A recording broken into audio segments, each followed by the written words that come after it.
بسم اللہ الرحمن الرحیم۔ جنت البقیع کے انہدام کا دن۔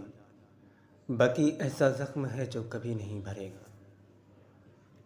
بقیع کا لفظی معنی وہ جگہ ہے کہ جہاں پر مختلف درختوں کی جڑیاں یا کٹے ہوئے درختوں کی باقیات ہوں، اور غرقد کا معنی اوسجا ہے۔ اوسجا ایسا پودا ہوتا ہے کہ جس پر مختلف رنگ کے پھول لگتے ہیں۔ کہا جاتا ہے کہ غرقد جھاؤ کے درخت کی ایک قسم ہے اور اس کی لکڑی کافی سخت ہوتی ہے اور اس پر کانٹے ہوتے ہیں، اس طرح اس کا کوئلہ بھی سخت ہوتا ہے۔ کتاب عمدۃ الاخبار فی مدینۃ المختار میں ہے کہ بقیع لغت میں اس جگہ کو کہتے ہیں کہ جہاں کوئی بھی مکان درخت سے خالی نہ ہو۔ بقیع الغرقد جنت البقیع میں پہلے بہت درخت ہوا کرتے تھے، لیکن بعد میں یہ درخت ختم ہو گئے اور فقط بقیع کا نام باقی رہ گیا۔ بقیع مدینہ منورہ کے مشرق میں واقع معروف قبرستان ہے۔ جنت البقیع کو کفتہ بھی کہتے ہیں۔ یہ نام اس آیت کریمہ سے اخذ کیا گیا ہے، أَلَمْ نَجْعَلِ الْأَرْضَ كِفَاتًا أَحْيَاءً وَأَمْوَاتًا۔ اور جنت البقیع کو کفتہ اس لیے کہا جاتا ہے کیونکہ اس میں مردوں کو دفن کیا جاتا ہے۔ حموی نے معجم البلدان میں کہا ہے کہ بقیع کا عربی میں لفظی معنی وہ جگہ ہے کہ جہاں مختلف درختوں کی جڑیں ہوں۔ جنت البقیع کو بقیع الغرقد بھی کہا جاتا ہے اور غرقد سے مراد اوسجا کا پودا ہے۔ بقیع کا لفظ مدینہ منورہ اور دوسرے شہروں میں موجود مختلف مقامات کے لیے بھی استعمال کیا جاتا ہے۔ ان میں سے ایک بقیع الصغیر ہے کہ جہاں گھر اور مکانات ہیں اور یہ جگہ مدینہ میں ہی ہے۔ ایک دوسری جگہ بقیع الخیل ہے، یہ ہے کہ جگہ بھی مدینہ منورہ میں زید بن ثابت کے گھر کے پاس ہے۔ یہ ایک بازار تھا کہ جو جنت البقیع کے قریب ہی تھا۔ اس بازار میں بنو سلیم گھوڑے، اونٹ، بھیڑ بکریاں اور گھی لایا کرتے تھے اور زیادہ تر یہاں پر جانوروں کی ہی خرید و فروخت ہوتی تھی۔ بیکری کہتا ہے کہ مدینہ منورہ میں ایک مقام بقیع الخبجبہ بھی تھا کہ جو بئر ابی ایوب کے پاس تھا۔ خبجبہ ایک درخت کا نام ہے کہ جو اس علاقے میں کثرت سے ہوتا تھا۔ دائرۃ المعارف اسلامیہ میں ہے کہ بقیع مدینہ منورہ کا قبرستان ہے اور بقیع کے نام سے یہ بات ظاہر ہوتی ہے کہ یہاں پہلے اونچے اونچے شہتوت کے درخت کثرت سے موجود تھے۔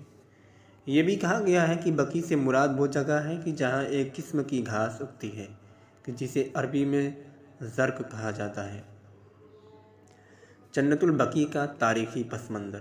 اہل مدینہ رسول خدا صلی اللہ علیہ وآلہ وسلم کے زمانے سے ہی میتوں کو بقیع میں دفن کرتے تھے، اور کبھی کبھی رسول خدا صلی اللہ علیہ وآلہ وسلم مدفون کی قبر پر کوئی خاص نشانی اور علامت لگاتے تھے کہ جس سے قبر کی شناخت ہو سکے۔ جب ائمہ اہل بیت علیہ السلام بقیع میں دفن ہوئے تو اس وقت ان کی قبروں پہ گنبد تعمیر کیے گئے، اور اس زمانے میں مکہ، مدینہ اور دوسرے اسلامی شہروں میں مسلمانوں کے درمیان اولیاء کی قبروں پر گنبد وغیرہ تعمیر کرنے کا رواج موجود تھا۔ ابن سیدہ کا کہنا ہے کہ بقیع مدینہ منورہ کا قبرستان ہے اور اسے غرقد بھی کہا جاتا ہے، جیسے زہیر نے کہا۔ کہا جاتا ہے کہ بقیع کا قبرستان اسلام سے پہلے بھی موجود تھا، اور اس کا ذکر عمرو بن نعمان البیاضی کے اس مرثیے میں ہے کہ جو اس نے اپنی قوم کے لیے پڑھا تھا، أَيْنَ الزَّيْنَ أَحْتَهُمْ فِي خَبْتَةٍ بَيْنَ الْعَقِيقِ إِلَى بَقِيعِ الْغَرْقَدِ۔ لیکن اسلام کے بعد جنت البقیع کا قبرستان فقط مسلمانوں کی میتوں کو دفن کرنے کے لیے مختص ہو گیا، اور یہودی اپنے مردوں کو جنت البقیع کے جنوب مشرق میں واقع ایک بستان میں دفن کرتے تھے کہ جو حش کوکب کے نام سے معروف تھا۔ جنت البقیع میں دفن ہونے والے پہلے مسلمان۔ بعض تاریخی کتابوں میں ملتا ہے کہ بقیع پہلے ایک باغ تھا اور اس میں اوسش کے درخت لگے ہوئے تھے، اور مسلمانوں میں سب سے پہلے جنت البقیع میں اسد بن زرارہ انصاری دفن ہوئے کہ جن کا تعلق انصار سے تھا۔ پھر اس کے بعد جلیل القدر صحابی جناب عثمان بن مظعون کو اس قبرستان میں دفن کیا گیا، اور ان کے دفن کرنے میں خود رسول خدا صلی اللہ علیہ وآلہ وسلم بھی شریک ہوئے۔ پھر اس کے بعد انہی کے پہلو میں پیغمبر اکرم صلی اللہ علیہ وآلہ وسلم کے بیٹے جناب ابراہیم کو دفن کیا گیا۔ اس کے بعد مسلمانوں نے اس مقام کو مبارک قرار دیتے ہوئے اس کو دفن کے لیے مختص کر دیا اور وہاں موجود درختوں کو کاٹ دیا۔ کتاب بقیع الارقم میں مذکور ہے کہ رسول خدا صلی اللہ علیہ وآلہ وسلم کے زمانے سے ہی مسلمانوں کو جنت البقیع میں دفن کیا جاتا تھا، اور بعض اوقات رسول خدا صلی اللہ علیہ وآلہ وسلم خود کسی قبر پر کوئی ایسی خاص نشانی علامت نصب کرتے تھے جس سے اس قبر کی پہچان باقی رہے۔ پھر اس کے بعد علماء کے حکم پر کچھ قبروں پر مومنین نے گنبد بنائے اور وہاں ذریحوں کو نصب کیا۔ اس زمانے میں اولیاء کی قبروں پر گنبد وغیرہ کی تعمیر کا رواج عام تھا، اور مدینہ، مکہ اور اس کے گرد و نواح میں بہت سے مزار تعمیر کیے گئے تھے۔ اس شرعی عمل کو فقط مکہ اور مدینہ یا اس کے اطراف میں ہی نہیں انجام دیا جاتا تھا، بلکہ تمام اسلامی شہروں میں مومنین بہت ہی عقیدت و احترام سے اس عمل کو سر انجام دیتے تھے۔ لیکن تقریباً 200 سال پہلے وہابیوں نے مکہ اور مدینہ پر حملہ کر کے تمام مزاروں اور روضوں کو تباہ کر دیا اور وہاں سے ہر چیز کو لوٹ لیا۔ اس کے بعد پھر دوبارہ مسلمانوں نے تمام گنبدوں، مزاروں اور روضوں کو تعمیر کیا، لیکن اس جدید تعمیر کو تقریباً اسی سال ہی گزرے تھے کہ وہابیوں نے دوبارہ مکہ اور مدینہ پر حملہ کیا اور پورے علاقے پر قبضہ کرنے کے بعد پھر دوبارہ سارے روضوں کو تباہ کر دیا۔ وہاں پر موجود لائبریریوں کو آگ لگا کر مکمل جلا دیا، اور فقط اسی پر اکتفا نہ کیا بلکہ رسول خدا صلی اللہ علیہ وآلہ وسلم کے روضہ مبارک کو بھی گرانے لگے۔ لیکن پوری دنیا، خاص طور پر ہندوستان اور مصر میں مسلمانوں کے غم و غصے اور احتجاج سے خوف زدہ ہو کر ایسا کرنے سے باز رہے۔ وہابیوں کا سب سے بڑا عالم ابن باز مسجد نبوی میں نہیں آتا تھا اور کہتا تھا کہ جب تک رسول خدا صلی اللہ علیہ وآلہ وسلم کی قبر پر یہ بت گنبد موجود ہے مسجد میں نہیں جاؤں گا، لیکن کافی زمانہ گزرنے کے بعد بھی اس کی خواہش پوری نہ ہو سکی۔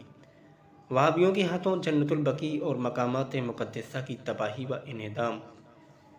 اہل بیت علیہ السلام کے دشمنوں نے نور خداوندی کو بجھانے کے لیے کبھی تو رسول خدا صلی اللہ علیہ وآلہ وسلم کے حقیقی جانشینوں ائمہ اطہار کو شہید کیا، اور کبھی حضرت علی ابن ابی طالب علیہ السلام اور باقی ائمہ اطہار اور اہل بیت علیہ السلام کی فضیلت بیان کرنے والوں کو قتل کیا اور انہیں زندانوں میں ڈالا، اور کبھی سنت النبی صلی اللہ علیہ وآلہ وسلم میں تحریف و تبدیلی کی، اور کبھی امام حسین علیہ السلام کی قبر اقدس کو متعدد بار مسمار کیا۔ جب ان دشمنان اہل بیت نے یہ دیکھا کہ اہل بیت علیہ السلام کے نور ہدایت کو ختم کرنے کے لیے تمام تر وسائل کا استعمال کرنا بیکار ہو گیا ہے، تو ان ملعونوں نے حقیقی اسلام اور اہل بیت علیہ السلام کے نور ہدایت کو ختم کرنے کے لیے دوسرا راستہ اختیار کیا، اور جنت البقیع کے مقدس قبرستان کے احترام و قدسیت کو پامال کرتے ہوئے جنت البقیع میں موجود اسلام کے بلند مرتبہ لیڈروں اور ائمہ اطہار و اہل بیت علیہ السلام کی قبروں کو مسمار کر دیا۔ اور اب تک یہ ملعون اس کوشش میں ہیں کہ عراق میں موجود ائمہ اطہار کے مراقد اور روضوں کو بھی تباہ کر دیا جائے، لیکن ان کی یہ نجس خواہش کبھی بھی پوری نہ ہوگی۔ جنت البقیع میں مدفون ائمہ اطہار علیہ السلام پر فقط ان کی زندگی میں ہی ظلم و ستم کی انتہا نہ ہوئی، بلکہ ان ملعونوں کے ہاتھوں شہید ہو جانے کے بعد بھی ان پر ظلم و ستم آج تک جاری ہے۔ ان کی قبروں کو مسمار کر دینا، ان کے روضوں اور مزاروں کو تباہ کر دینا اور ان کے چاہنے والوں کو ان کی زیارت سے روکنا ایک واضح ظلم ہے۔ ہم سب پر واجب ہے کہ ہر پرامن طریقے سے جنت البقیع کو دوبارہ تعمیر کرنے کا مطالبہ کریں۔ اس سلسلے میں جلسے، جلوس اور مجالس منعقد کریں۔ سن 1185 ہجری میں برطانیہ کے بنائے ہوئے منصوبے اور بھرپور سیاسی اور فوجی مدد کے ذریعے دہیہ کے حاکم محمد بن سعود اور برطانیہ کے ایجنٹ اور وہابیت کے بانی محمد بن عبد الوہاب نے پڑوسی شہروں اور ملکوں پر حملے شروع کر دیے اور مسلمانوں کے خون سے ہولی کھیلنا شروع کر دی، اور شہروں اور دیہاتوں میں گھس کر بچوں، بوڑھوں اور عورتوں کو قتل کر کے مسلمانوں کے اموال کو مال غنیمت کی طرح لوٹنا شروع کر دیا۔ اس شورش اور ہنگامہ آرائی میں سیاسی قیادت دری کے حاکم محمد بن سعود کے پاس تھی، اور اس کی مدد کے لیے دینی قیادت محمد بن عبد الوہاب کے پاس تھی۔ بھرپور فوجی طاقت کے ساتھ ان ملعونوں نے اپنے قریبی شہروں پر حملے کیے اور ان پر قبضہ کرتے ہوئے عراق کی حدود میں داخل ہو گئے۔ بہت سے دیہاتی علاقوں میں خون کی ندیاں بہاتے ہوئے وہابیوں کا لشکر کربلا پہنچ گیا۔ ان ملعونوں نے کربلا میں داخل ہونے کے بعد ہزاروں نہتے مسلمانوں کو بے دردی سے قتل کیا اور امام حسین علیہ السلام کے روضہ مبارک کے گنبد کو توڑ کر منہدم کر دیا اور ذریعہ مبارک کے کچھ حصوں کو بھی نقصان پہنچایا اور روضہ مبارک میں موجود تمام قیمتی اشیاء اور جواہرات کو لوٹ لیا اور قرآن مجید اور دوسری تمام کتابوں کو آگ لگا دی۔ کربلا کو تباہ کرنے اور لوٹنے کے بعد وہابیوں کا یہ لشکر نجف کی طرف گیا تاکہ حضرت امام علی علیہ السلام کی قبر اقدس کو بھی منہدم کرے، لیکن یہ لشکر اپنی اس ناپاک کوشش میں ناکام رہا اور واپس دریا چلا گیا۔ دریا پہنچنے کے بعد وہابیوں کے اس لشکر نے حجاز کا رخ کیا اور حجاز کے علاقوں پر حملہ کر دیا۔ وہابیوں نے پہلے مکہ مکرمہ پر لشکر کشی کی اور مکہ مکرمہ اور خانہ کعبہ کی قدسیت اور احترام کو اپنے پاؤں تلے روندتے ہوئے یہ لشکر مکہ کے شہر میں داخل ہو گیا اور لوگوں کو قتل کر کے ان کے گھروں سے سب کچھ لوٹ لیا۔ جب مکہ پر مکمل قبضہ کر لیا تو قبرستان معلیٰ میں موجود صحابہ کرام اور بزرگ مسلمانوں کی تمام قبروں اور مزاروں کو تباہ کر دیا۔ کتاب خلاصۃ الکلام کے مؤلف لکھتے ہیں کہ جب صبح ہوئی تو تمام وہابی ہاتھوں میں کھدال، گیتیاں، ہتھوڑے اور ہیلچے لے کر مقدس مقامات پر ٹوٹ پڑے۔ مساجد، آثار قدیمہ کی عمارتیں، مزار اور قبرستان معلیٰ میں موجود تمام گنبدوں کو توڑ کر تباہ کر دیا۔ اس کے بعد ان وہابیوں نے رسول خدا صلی اللہ علیہ وآلہ وسلم کے مقام ولادت اور گھر کو بھی منہدم کر دیا۔ اس گھر پر موجود گنبد کو زمین بوس کر دیا۔ یہ وہابی جب بھی کسی عمارت، مسجد یا مقبرے وغیرہ کو گراتے تو عمارت کے ساتھ منسوب شخصیت کو گالیاں دیتے۔ اس حملے اور تباہی سے کوئی تاریخی مقام محفوظ نہ رہ سکا۔ سن 1220 ہجری 1805 عیسوی کو 1.5 سال کے مسلسل محاصرے کے بعد وہابیوں کی فوج مدینہ منورہ میں داخل ہونے میں کامیاب ہو گئی۔ کتاب لمع الشہاب کا مؤلف کہتا ہے کہ وہابیوں نے جب مدینہ پر حملہ کیا تو اہل مدینہ نے ان کا ڈٹ کر مقابلہ کیا اور ان کو شہر میں داخل نہ ہونے دیا۔ وہابیوں نے کئی بار شہر میں داخل ہونے کے لیے حملہ کیا لیکن ہر بار ناکام رہے، یہاں تک کہ وہابیوں نے ایک ایسا شدید حملہ کیا کہ جس کا محاصرین مقابلہ نہ کر سکے اور وہابیوں کا لشکر مدینہ میں داخل ہو گیا۔ وہابیوں نے اہل مدینہ کو ناقصین کا نام دیا اور خون ریزی کا بازار گرم کر دیا۔ 11ویں دن وہابیوں کا حاکم مدینہ آیا اور اس نے رسول خدا صلی اللہ علیہ وآلہ وسلم کے روضہ مبارک کے خادموں پر تشدد کر کے روضہ مبارک کے خزانے کے بارے میں معلومات لی اور سارا کا سارا خزانہ لوٹ کر دریا لے گیا۔ اس خزانے میں انتہا قیمتی نوادرات تھے، نوشیروان بادشاہ کا تاج، ہارون رشید کی تلوار، زبیدہ کے دیے ہوئے نادر اور قیمتی تحفے اور بہت سی دیگر اشیاء کو ان ڈاکوؤں نے لوٹ لیا۔ اس کے علاوہ روضہ مبارک میں موجود سونے کی قندیلوں، مشعلوں اور بہت سی قیمتی جواہرات کو بھی مال غنیمت قرار دے کر اٹھا کر لے گئے۔ اس کے بعد یہ ملعون جنت البقیع کی طرف گیا اور وہاں پر موجود ہر مقبرے کو تباہ کرنے اور ہر گنبد اور روضے کو مسمار و منہدم کرنے کا حکم دیا، اور اس کے بعد وہابیوں نے وہاں پر موجود کسی بھی عمارت کو سالم نہ چھوڑا۔ وہ جگہ جہاں حضرت فاطمہ سلام اللہ علیہا بیٹھ کر اپنے بابا رسول صلی اللہ علیہ وآلہ وسلم کے غم میں رویا کرتی تھی، وہاں پر بیت الاحزان کے نام سے ایک تاریخی عمارت تھی جسے ان وہابیوں نے بے دردی سے مسمار کر دیا۔ بقیع میں موجود تمام گنبدوں کی نسبت حضرت امام حسن علیہ السلام کی قبر اقدس پر بنا ہوا گنبد سب سے بڑا تھا، جیسا کہ ابن جبرین اور ابن بطوطہ نے اپنے سفر نامے میں اس گنبد کے بارے میں تفصیل سے لکھا ہے۔ اس کے علاوہ بقیع میں حضرت امام زین العابدین علیہ السلام، حضرت محمد باقر علیہ السلام، حضرت امام جعفر صادق علیہ السلام، صحابی رسول جناب عثمان بن مظعون اور بہت سے صحابہ کرام اور جلیل القدر اسلامی شخصیات کے مزار تھے، لیکن پورے قبرستان اور تمام مقدس مزاروں کو وہابیوں نے مسمار کر دیا۔ اس بارے میں عبداللہ ابو خارت لکھتا ہے کہ جنت البقیع کے پورے قبرستان میں کسی مزار اور مرکز کی 1 میٹر عمارت بھی سلامت نہ رہی اور پورا قبرستان مٹی اور پتھروں کے ڈھیروں پر مشتمل چٹیل میدان میں تبدیل ہو گیا۔ یہ مقدس مقامات اسی حالت میں باقی رہے اور پھر کئی سالوں کے بعد عثمانی حکومت نے آل سعود سے مدینہ منورہ کا علاقہ فوجی طاقت و لشکر کے ذریعے واپس لیا اور دوبارہ سے ان تمام تاریخی اور اسلامی آثار اور مقدس مقامات کی تعمیر کا عمل شروع کیا۔ اس سلسلے میں علماء اور اسلامی دنیا کے ثروت مند حضرات نے مکمل تعاون کیا اور انتہائی قیمتی تحائف اور سونے چاندی کو ان مقدس مقامات کی دوبارہ تعمیر کے لیے عطیہ کے طور پر دیا۔ جس سے بہت کم وقت میں اکثر مقدس مقامات کی تعمیر کا کام مکمل ہو گیا۔ لیکن اس تعمیر کو 100 سال بھی نہ گزرے تھے کہ آل سعود نے برطانیہ کی مدد سے حجاز اور اس کے گرد و نواح میں عثمانی حکومت اور شریف حکومت کا خاتمہ کر دیا۔ 15 جمادی الاول 1344 ہجری بمطابق 1925 عیسوی کو وہابیوں کی فوج مدینہ منورہ میں داخل ہوئی اور بچوں، بوڑھوں، مردوں، عورتوں اور علماء دین کو بے دردی سے ذبح کرنا شروع کر دیا۔ اس خونی سانحے میں بے شمار انسانی جانیں وہابیوں کے ہاتھوں ضائع ہوئی۔ اس کے بعد 8 شوال 1344 ہجری کو وہابیوں نے جنت البقیع کا رخ کیا اور وہاں موجود تمام روضوں، مساجد، مزاروں اور قبروں کو مسمار کر دیا اور ہر قیمتی چیز کو لوٹنے کے بعد سب کچھ تباہ کر دیا۔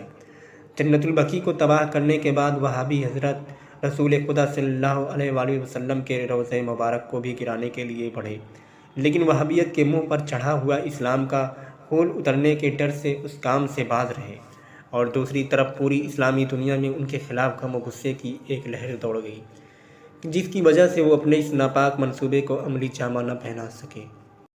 جنت البقیع کو 2 مرتبہ وہابیوں نے تباہ کیا، پہلی مرتبہ 1220 ہجری میں اور دوسری مرتبہ 1344 ہجری میں، اور آج تک جنت البقیع کا قبرستان مظلومیت کی دکھ بھری داستان کی صورت میں ویران پڑا ہے۔ آسمانی مذاہب میں جنت البقیع کے احترام کا حکم۔ جنت البقیع پر اس ناپاک جسارت کا سیاسی مفادات اور اسلامی دشمنی کے علاوہ کوئی شرعی مبرر و مجوز نہیں ہے۔ اسلام سمیت تمام آسمانی مذاہب اپنے اپنے دینی آثار قدیمہ، مقامات مقدسہ اور بزرگ مذہبی شخصیات کی قبروں کی حفاظت، دیکھ بھال، احترام اور قدسیت کا حکم دیتے ہیں اور ان کی بے ادبی کرنے کو بہت بڑا جرم اور گناہ سمجھتے ہیں۔ تاریخی کتابوں میں ملتا ہے کہ یہودیوں کا سب سے بڑا عالم راس الجالوت مصعب بن زبیر کے ساتھ مدینہ آیا، تو جب وہ جنت البقیع کے پاس پہنچا تو اس نے کہا، یہ تو کفتہ ہے، میں اس پر قدم نہیں رکھوں گا۔ مصعب بن زبیر نے اس سے پوچھا، یہ کیا ہوتا ہے؟ تو راس الجالوت نے کہا، یہ ایک مقدس قبرستان ہے اور اللہ تعالیٰ نے اس کا ذکر تورات میں کیا ہے۔ بس راس الجالوت نے اس مقدس قبرستان کے احترام کی خاطر اس میں سے نہ گزرا۔ روایت میں ہے کہ جب امام حسین علیہ السلام کا سر مبارک یزید ملعون کے دربار میں پیش کیا گیا تو یزید ملعون نے چھڑی کو امام حسین علیہ السلام کے دانتوں اور ہونٹوں پر مارنا شروع کر دیا۔ اس وقت دربار میں روم کا سفیر بھی تھا۔ اس نے یزید سے پوچھا، یہ کس کا سر ہے؟ تو یزیدیوں نے کہا، یہ حسین ابن علی کا سر ہے۔ تو یزید نے کہا، یہ حسین ابن علی کا سر ہے۔ تو روم کے سفیر نے کہا، کیا یہ تمہارے نبی کا نواسہ نہیں ہے؟ تو یزید نے کہا، ہاں، یہ ہمارے پیغمبر کا ہی نواسہ ہے۔ یہ بات سن کر روم کے سفیر نے کہا، لعنت ہو تم پر اے یزید، ہم عیسائیوں کے نبی حضرت عیسیٰ ابن مریم کے گدھے کے قدموں کا نشان ہمارے ایک جزیرے میں ہے اور ہم ہر سال وہاں جا کر حج کرتے ہیں اور اس کو انتہائی مقدس سمجھتے ہیں، اور تم اپنے رسول کے نواسے کو قتل کر کے خوشیاں مناتے ہو۔ میں گواہی دیتا ہوں کہ تم گمراہ اور باطل پرست ہو۔ سفیر روم کی گفتگو سن کر یزید کو غصہ آ گیا اور اس نے روم کے سفیر کو قتل کرنے کا حکم دے دیا۔ بس سفیر روم امام حسین علیہ السلام کے سر مبارک کی طرف متوجہ ہو کر اسلام لایا اور اصلی اسلام کی حالت میں قتل ہوا۔ آپ نے دیکھا کہ حضرت عیسیٰ علیہ السلام کے گدھے کے قدم کا نشان زمین پر جس جگہ بنا ہوا جانا اس کی زیارت کرنا عیسائیوں کے نزدیک حج کا درجہ رکھتا ہے۔ عیسائی اس جگہ کو انتہائی مقدس اور قابل احترام سمجھتے ہیں، کیونکہ آسمانی مذاہب دین آثار کی حفاظت اور احترام کو واجب سمجھتے ہیں، جبکہ یہ نام نہاد مسلمان اور دین کے ٹھیکیدار اسلام کے بزرگان اور خاندانی رسالت کی قبروں اور اس گھر کو تباہ اور مسمار کرتے ہیں کہ جہاں رسول خدا صلی اللہ علیہ وآلہ وسلم کی ولادت و شہادت ہوئی۔ رسول اکرم صلی اللہ علیہ وآلہ وسلم کی قبر اقدس اور روضہ مبارک پر جسارت کرتے ہیں۔ وہابیوں کا سب سے بڑا مفتی ابن باز حضور اکرم صلی اللہ علیہ وآلہ وسلم کی زیارت کے لیے نہیں جاتا تھا اور کہتا تھا کہ یہ روضہ بت خانہ ہے اور اس کا گنبد بت ہے، لیکن ان وہابیوں کی یہ باتیں زیادہ تعجب خیز نہیں ہیں، کیونکہ یہ وہابی ان لوگوں کی پیروی کرتے ہیں جنہوں نے جنگ احد میں رسول خدا صلی اللہ علیہ وآلہ وسلم کے دانتوں کو شہید کیا اور پیغمبر اکرم کو کہا کہ یہ ہذیان بکتا ہے۔ استغفر اللہ۔ جنت البقیع اور مقامات مقدسہ کو مسمار کرنے کا مقصد۔ جنت البقیع کو مسمار کرنے اور وہاں موجود ائمہ اطہار کے روضوں کو تباہ کرنے کے جرم کے پیچھے بہت سے مقاصد و اسباب ہیں، ان میں سے چند یہ ہیں۔ اسلام کا خاتمہ۔ اسلام دشمن طاقتوں کے دسترخوان کی بچی کچی ہڈیوں پر پلنے والے وہابیوں نے اسلام کا نام و نشان مٹانے کے لیے ہر ممکن طریقے سے اسلام کی تہذیب و تمدن اور تاریخ اسلام کی یاد دلانے والی ہر چیز کو مسمار کر دیا اور اسلامی تاریخ کے تمام آثار قدیمہ کو تباہ و برباد کر دیا، کیونکہ جب کسی شے کے وجود کو مٹانا ہو تو اس کے آثار کو پہلے مٹایا جاتا ہے۔ لہذا وہابیوں نے مسلمانوں کی بزرگ شخصیات کی قبروں اور اصلی اسلام کی یادگاروں کو تحقیق کر دیا، تاکہ ان یادگاروں کے ذریعے اصلی اسلام تک کوئی نہ پہنچ سکے۔ اگر ہم تاریخ کا بغور مطالعہ کریں اور ان المناک واقعات کا اچھے طریقے سے جائزہ لیں تو ہمیں معلوم ہوگا کہ ان یادگاروں کی تباہی کے پیچھے یہودیوں کے مشورے بھی شامل ہیں۔ یہی وجہ ہے کہ جب وہابیوں نے خیبر پر قبضہ کیا تو انہوں نے قلعہ خیبر اور باب خیبر کو ریزہ ریزہ کر دیا، کیونکہ اس قلعے کا وجود یہودیوں کی ذلت و رسوائی کے زندہ یادگار اور مجسم تاریخ تھا۔ اہل بیت رسول سے دشمنی۔ یہ ایک واضح بات ہے کہ اہل بیت رسالت سے دشمنی ان وہابیوں کی رگ رگ میں بسی ہوئی ہے۔ حضرت علی علیہ السلام اور ان کی اولاد سے بغض و حسد اور کینہ ان کو وراثت میں ملا ہے۔ ان وہابیوں نے روزوں کو گرانے اور اپنے تمام غیر اسلامی کاموں کے لیے اپنا پیر و مرشد ابن تیمیہ کو بنایا ہوا ہے، اور یہ ابن تیمیہ کہتا ہے کہ مسلمانوں کے خلیفہ علی ابن ابی طالب کا اسلام ہی صحیح نہیں ہے، کیونکہ وہ بچپن کی حالت میں اسلام لایا تھا۔ ذکر اہل بیت علیہ السلام پہ یلغار۔ کسی بھی انسان کی نیک سیرت اور زہد و تقوی کی وجہ سے جب لوگ اس کا احترام اور تقدیس کرتے ہیں تو اس سے معاشرے میں اور خدا کے نزدیک اس کی حیثیت اور اہمیت واضح ہوتی ہے، اور اس بات پر شاہد وہ قصہ ہے کہ جو حضرت زین العابدین علیہ السلام کے بارے میں کتابوں میں مذکور ہے کہ ایک سال حشام بن عبد الملک اپنے بے شمار غلاموں، نگہبانوں اور حکومتی افراد کے ساتھ حج کے لیے آیا، لیکن جب وہ حجر اسود کے پاس جانے لگا تو لوگوں کی کثرت اور رش کی وجہ سے حجر اسود تک نہ پہنچ سکا اور ایک طرف ہو کر بیٹھ گیا۔ اسی دوران حضرت زین العابدین علیہ السلام تنہا حجر اسود کی طرف بڑھے تو حاجیوں نے فوراً ان کے لیے راستہ بنا دیا اور ان کے ہاتھوں اور کپڑوں کو چومنا شروع کر دیا اور برکت کے لیے اپنے ہاتھوں کو ان سے مس کرنے لگے، اور اس طرح امام سجاد علیہ السلام بغیر کسی دقت کے حجر اسود تک پہنچ گئے۔ جب حشام بن عبد الملک کے ساتھ بیٹھے ہوئے ایک شخص نے یہ حالت دیکھی تو حشام سے پوچھا، یہ کون ہستی ہیں کہ جن کا لوگ اتنا احترام کرتے ہیں؟ تو حشام نے اپنے بغض و کینے کی وجہ سے کہا، میں اس کو نہیں جانتا۔ حالانکہ حشام خوب اچھی طرح سے امام سجاد علیہ السلام کو جانتا اور پہچانتا تھا، لیکن پھر بھی اس نے جھوٹ بولا کہ کہیں ان شامیوں کے دل میں امام سجاد علیہ السلام کی ہیبت و جلالت نہ بیٹھ جائے۔ وہاں ساتھ ہی پرددک بھی تھا۔ اس نے جب حشام کی یہ بات سنی تو کھڑا ہو گیا اور امام سجاد علیہ السلام کے فضائل و مناقب پر مشتمل قصیدہ پڑھنا شروع کر دیا۔ اس قصیدے کے 2 اشعار یہ ہیں: ھذا الذی تعرف البطحاء وطائف والبیت یعرف والحل والحرم۔ یہ وہ شخصیت ہیں کہ جن کے نشان قدم کو بھی وادی بطحا مکہ پہچانتی ہے، انہیں خانہ کعبہ، حرم اور حرم سے باہر کا سارا علاقہ پہچانتا ہے۔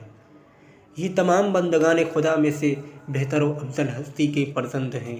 یہ متقی و پرہیزگار، پاک و پاکیزہ اور علم ہدایت ہیں۔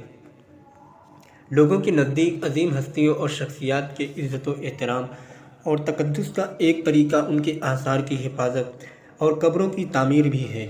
کسی بھی شخص کے آثار کی حفاظت اور ان کی قبر کی عظیم الشان تعمیر ان کی منزلت پر دلالت کرتی ہے، اور چونکہ مکہ اور مدینہ میں ہر سال حج و عمرہ اور زیارت کے لیے بہت زیادہ لوگ آتے ہیں، لہذا اگر جنت البقیع میں یہ روضے باقی رہتے تو ہر آنے والے ان کی طرف متوجہ ہوتا اور ان کی منزلت کے بارے میں تحقیق کرتا، اور ادھر ادھر سے سوال کرنے کی صورت میں اسے وہی جواب ملتا کہ جو پرددک نے حشام کو دیا تھا۔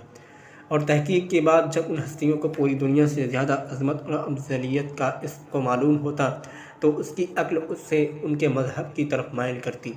پس وہابیوں نے ان کے ذکر کو ہی ختم کرنے کے لیے ان کے تمام آثار اور قبروں کو مسمار کر دیا۔ حسد کسی مومن و مسلم کے پاس کسی نعمت کے وجود کو نہیں دیکھ سکتا۔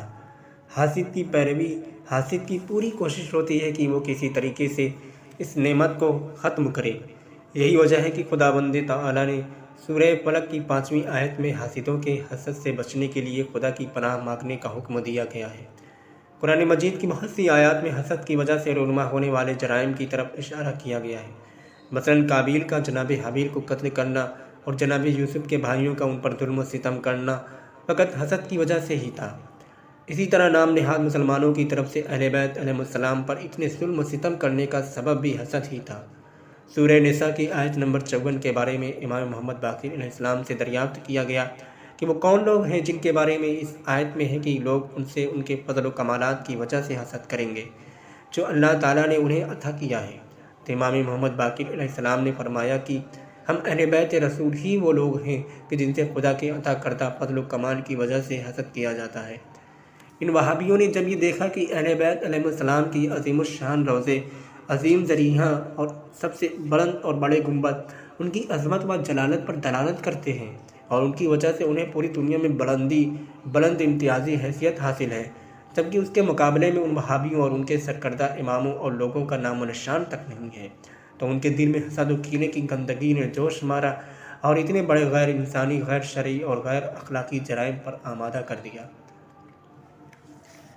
وہابیوں نے جنت البقیع کی قبروں کو مسمار کرنے کے لیے کیا ہیلا اور بہانہ تراشا۔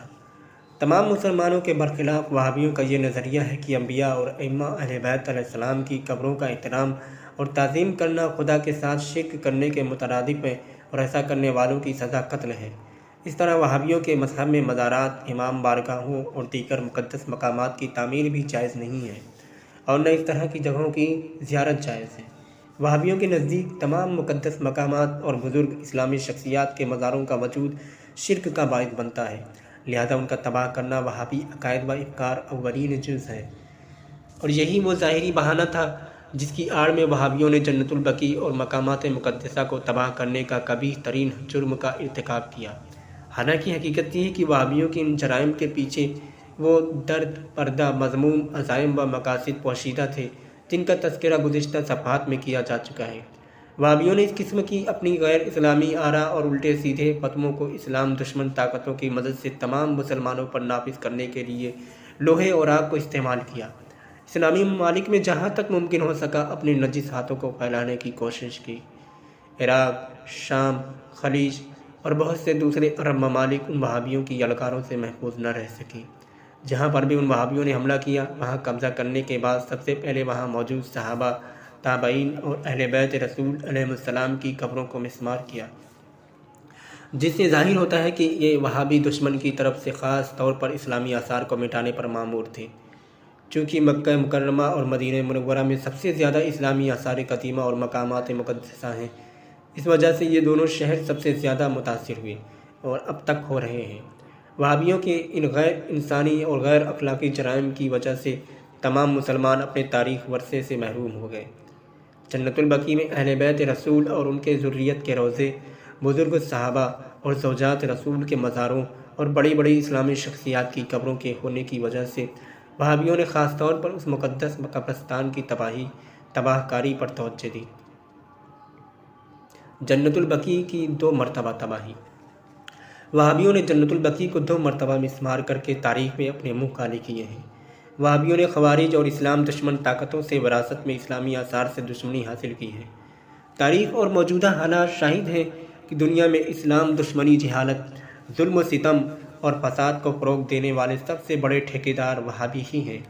ان وہابیوں نے 2 مرتبہ جنت البقیع کے قبرستان کو تباہ کیا۔ پہلی مرتبہ جنت البقیع کی تباہی۔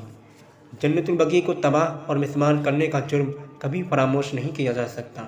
جب آل سعود نے 1220 ہجری میں طاغوتی طاقتوں کی مدد سے پہلی مرتبہ مکہ و مدینہ پر حملہ کر کے قبضہ کیا اور ان مقدس شہروں میں خون کی ندیاں بہائیں، تو قبضہ کرنے کے فوراً بعد جنت البقیع کے مقدس قبرستان اور وہاں موجود روضوں اور مزاروں کو تباہ کر کے کھنڈرات اور مٹی و پتھروں کے ڈھیروں میں تبدیل کر دیا۔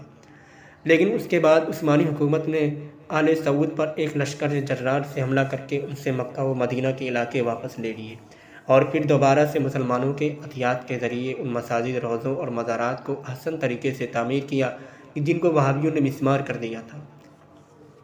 پھر دوبارہ سے تعمیر ہونے والے یہ روضے، مساجد اور مقدس مقامات وہابیوں کے دوسری مرتبہ ان علاقوں پر قابض ہونے تک باقی رہے۔ دوسری مرتبہ جنت البقیع کی تباہی۔ وہابیوں نے طاغوتی طاقتوں کے مکمل مدد کے ساتھ سن 1344 ہجری کو دوبارہ مدینہ منورہ پر حملہ کیا اور وہاں قبضہ کرنے کے بعد اپنے درباری ملاؤں کے فتوے کو بہانہ بنا کر پورے جنت البقیع وہاں موجود ائمہ اطہار کے روضوں اور اہل بیت رسول کے مراکز کو مسمار کر کے ایک چٹیل میدان میں تبدیل کر دیا۔ پورے کا پورا جنت البقیع خوبصورت روضوں، عمارتوں اور مساجد کے بجائے ایک ایسا میدان بن گیا کہ جہاں سے تمام قبروں کے نام و نشان کو ختم کر دیا گیا۔